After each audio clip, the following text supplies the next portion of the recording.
നിങ്ങളുടെ കയ്യിൽ ഇതുപോലെ 2 പേപ്പർ ഉണ്ടോ? എന്നാ ഞാൻ കാണിച്ച പോലെ ഈ ഒരു നല്ലൊരു ടേബിൾ ഡെക്കോർ നമുക്ക് ഉണ്ടാക്കാൻ പറ്റും. ഇതുണ്ടാക്കാൻ വളരെ സിമ്പിൾ ആണ്. ഞാൻ ആദ്യം തന്നെ 2 പേപ്പർ എടുത്തിട്ട് അതിൽ കുറച്ച് ഈ ചിത്രങ്ങൾ വരച്ചു കൊടുക്കുന്നുണ്ട്. കളർ ചെയ്തതിന് ശേഷം ഞാൻ അത് കട്ട് ചെയ്തെടുക്കുന്നുണ്ട്. കട്ട് ചെയ്യുമ്പോൾ എന്താ ശ്രദ്ധിക്കേണ്ടതെന്ന് വെച്ചാൽ അടിഭാഗത്ത് കുറച്ച് എക്സ്ട്രാ ഇങ്ങനെ വിട്ടിച്ച് വേണം നമ്മൾ കട്ട് ചെയ്തെടുക്കാൻ. കാരണം നമുക്ക് അതിങ്ങനെ കുത്തി വെക്കണമല്ലോ.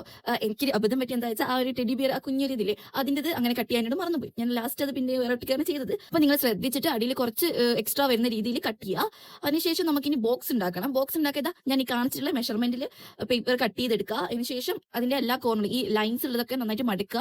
കാരണം കുറച്ച് കട്ടിയുള്ള പേപ്പർ അല്ലേ, അപ്പം മടക്കി വെക്കുക. എന്നിട്ട് ഇതിന്റെ എല്ലാ കോർണറുകളിലും ഇതുപോലെ പശ തേച്ചതിന് ശേഷം ഇങ്ങനെ കോർണറുകൾക്ക് ഒരു ബോക്സ് പോലെ ആക്കി ഒട്ടിച്ചു കൊടുക്കുക. അതുപോലെ നമ്മൾ ബോക്സ് ആക്കുന്നതിന് മുന്നേ തന്നെ ഇതിന്റെ സെന്റർ ഭാഗത്ത് ചെറുതായിട്ട് ഇങ്ങനെ കട്ട് ചെയ്ത് കൊടുക്കണം. അവിടെയാണ് നമ്മൾ ഈ ചെറിയ ഫ്ലവേഴ്സും ഈ സാധനങ്ങളൊക്കെ ഇങ്ങനെ കുത്തി വെക്കുന്നത്. അതുകൊണ്ട് എന്താ ചെയ്യേണ്ടതെന്ന് വെച്ചാൽ കട്ട് ചെയ്ത് കൊടുക്കുക അവിടെ. സത്യം പറഞ്ഞാൽ ഞാൻ ആദ്യം ഇതൊന്നും ആയിരുന്നില്ല ഉണ്ടാക്കാൻ വിചാരിച്ചത്. അവസാനം ആക്കി വന്നപ്പോൾ ഇങ്ങനെയായി. എന്തായാലും നമ്മുടെ ടേബിൾ ഡെക്കർ ഇവിടെ റെഡി ആയിട്ടുണ്ട്. നിങ്ങൾക്ക് ഇഷ്ടപ്പെട്ടാൽ ലൈക്ക് ചെയ്യുക, കമന്റ് ചെയ്യുക, സബ്സ്ക്രൈബ് ചെയ്യുക. അപ്പോൾ ബൈ.